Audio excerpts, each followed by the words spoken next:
पीक विमा संदर्भात आताची सर्वात मोठी अपडेट. पीक विमा कंपनीचा मोठा निर्णय. आजपासून पीक विमा शेतकरी बांधवांच्या खात्यामध्ये 2024 आणि 25चा दुसरा टप्पा जमा होण्यास सुरुवात. जर तुम्हाला पैसे आले नसतील तर तुम्ही हा व्हिडिओ शेवटपर्यंत बघा.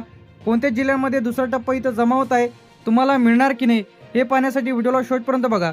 मुख्य बातमी म्हणजे यामध्ये पीक विम्याचा दुसरा टप्पा वाटप सुरू झालेला आहे. थेट लाभार्थ्यांच्या खात्यामध्ये पैसे येत आहे. अनेक जिल्ह्यांमध्ये वाटप देखील सुरू झालेलं आहे.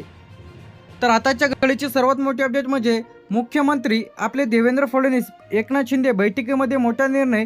याचप्रमाणे केंद्र सरकार, राज्य सरकार यांच्याकडून याच नंतर आपले कृषी मंत्री दत्तात्रय भरणे यांच्या बैठकीमध्ये आज दुसरा टप्पा तातडीने पीक विमा कंपनीने जमा करावे असे आदेश इथं देण्यात आलेले आहे. तर आता वाटप सुरू झालेले जे काही जिल्हे आहे याचप्रमाणे तुमच्या जिल्ह्यांसाठी किती निधी आलेला ते सुद्धा सांगणार आहे.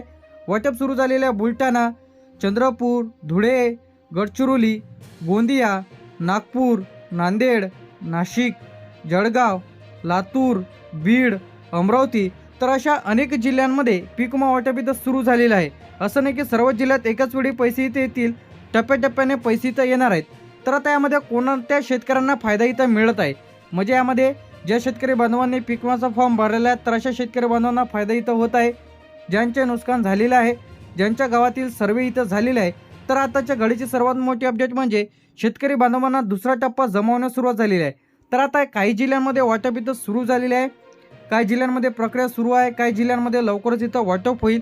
तर आता या जिल्ह्यांसाठी जो काही निधी इथं आपल्यासाठी आलेला आहे यामध्ये सर्वप्रथम इथं विभाग येते अमरावती विभाग. तर आता 2400 कोटी रुपयाचा पीक विमा इथं आलेला आहे. सर्व शेतकरी बांधवांसाठी गुड न्यूज. अमरावतीमध्ये 110 कोटी रुपयाचा पीक विमा मंजूर झालेला आहे आणि वाटप देखील सुरू झालेलं आहे. 24 ते 48 ते 72 तास पीक विमा जमा होण्याकरिता इथं लागू शकते, पात्र शेतकऱ्यांना येणार आहे. अकोल्यामध्ये 95 कोटी, बुलढाण्यामध्ये 120 कोटी याप्रमाणे पैसे इथं खात्यामध्ये जमा होण्यास सुरुवात. याचप्रमाणे आता यवतमाळमध्ये 130 कोटी, वाशिममध्ये 80 कोटी.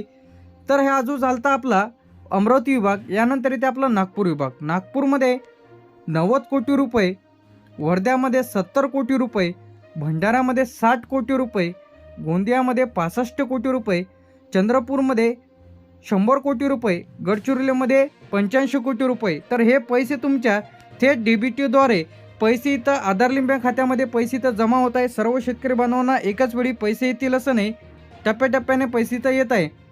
यानंतर येते आपलं छत्रपती संभाजीनगर विभाग. तर यामध्ये येते पहिलं आपलं छत्रपती संभाजीनगर.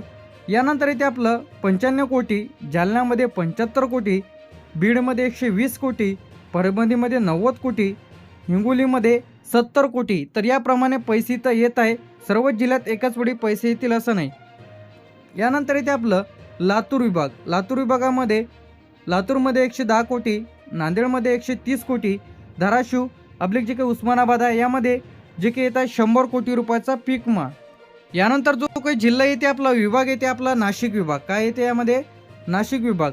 तर आता यामध्ये सर्वसाधारण सर्व शेतकरी बांधवांना मिळत आहे ज्यांनी ई-पीक पाहणी केलेली आहे, तक्रार नोंदवलेली आहे, ज्यांचं यादीमध्ये नाव आहे. तर आता लिस्टमध्ये नाव आहे की नाही लगेच तपासा. यामध्ये नाशिकमध्ये 115 कोटी रुपये इथं आलेले आहे, धुळेमध्ये 80 कोटी, नंदुरबारमध्ये 75 कोटी, जळगावमध्ये 120 कोटी, अहमदनगरमध्ये 110 कोटी. तर सर्व शेतकरी बांधवांना पैसे इथं येत आहे. यानंतर येते आपलं पुणे विभाग. पुणे विभागामधील येते आपलं पुणेमध्ये 100 कोटी, सातारामध्ये 90 कोटी, सांगलीमध्ये 85 कोटी, सोलापूरमध्ये 120 कोटी, कोल्हापूरमध्ये 95 कोटी. थेट DBTद्वारे पैसे तर लाभार्थ्यांच्या खात्यामध्ये इथं येत आहे. तर आता यानंतर येते आपलं कोकण विभाग. कोकणमध्ये 160 कोटी, ठाणेमध्ये, पालघरमध्ये 70 कोटी, रायगडमध्ये 65 कोटी, रत्नागिरीमध्ये 55 कोटी, सिंधुदुर्गमध्ये 50 कोटी, मुंबई शहरमध्ये 20 कोटी, मुंबई उपनगरमध्ये 25 कोटी. याप्रमाणे पैसे तर DBTद्वारे येत आहे. आता यानंतर अंदाजे जी काही रक्कम आहे 2400 कोटी रुपयाचा पीक विमा तातडीने शेतकऱ्यांना देण्यात यावे.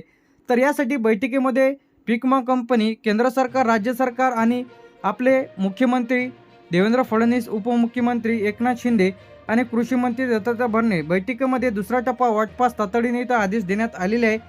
ज्यांना कोणाला पीक विमा आलेला नसेल तर अशाने 14447 यावरती कॉल करून तुमचा अर्ज रिजेक्ट झालेला आहे का चेक करा, पेंडिंगमध्ये आहे का, तुम्हाला पीक विमा का आलेला नाही, कधीपर्यंत जमा होईल, सविस्तर माहिती तुम्ही या हेल्पलाईन नंबरला कॉल करून विचारू शकता.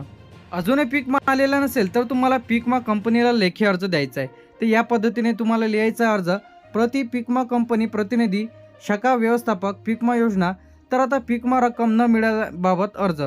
तर आता महोदय, मी खालील सही करणारा शेतकरी तुमचे नाव लिहा XYZ, राहणार, तालुका आणि जिल्हा.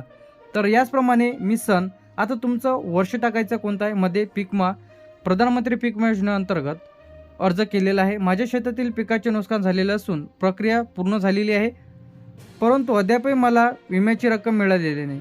तर माझी माहिती खालीलप्रमाणे, यामध्ये तुमचं नाव, आधार क्रमांक, बँक खाते क्रमांक, मोबाईल नंबर इथं टाकायचा आहे. यानंतर पिकाचे नाव टाकायचं. तुमच्या शेतामध्ये सोयाबीन होतं, कापूस, तूर, उडीद, मूग, गहू, हरभरा, ज्वारी, खरीप असेल किंवा रब्बी असेल. आता पॉलिसी नंबर, अर्ज क्रमांक इथं तुम्हाला व्यवस्थित टाकायचं आहे. नाव, स्वाक्षरी आणि दिनांक इथं टाकायचे आहे.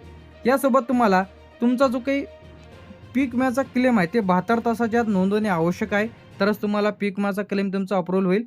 तर अर्जासोबत तुम्हाला आधार कार्ड, 7/12/8 बँक पासबुकची झेरॉक्स, नुकसान भरपाईचे फोटो असेल तर फारच चांगलं, आणि पीक विम्याची पावती तुम्हाला इथे द्यायची आहे. इत्यादी डॉक्युमेंट जोडून तुम्हाला हा जो अर्ज आहे तुमच्या तालुक्याच्या ठिकाणी पीक विमा ऑफिस जिथं आहे तिथं नेऊन द्यायचा आहे, किंवा तुम्हाला 14447, तर या हेल्पलाईन नंबरला कॉल करून तुमच्याकडे आधार कार्ड जवळ ठेवा, बँकेचं पासबुक आणि पीक विम्याची पावती, या नंबरवरती कॉल करा आणि तुम्ही तुमची तक्रार करा की आम्हाला पीक विमा आलेला नाही.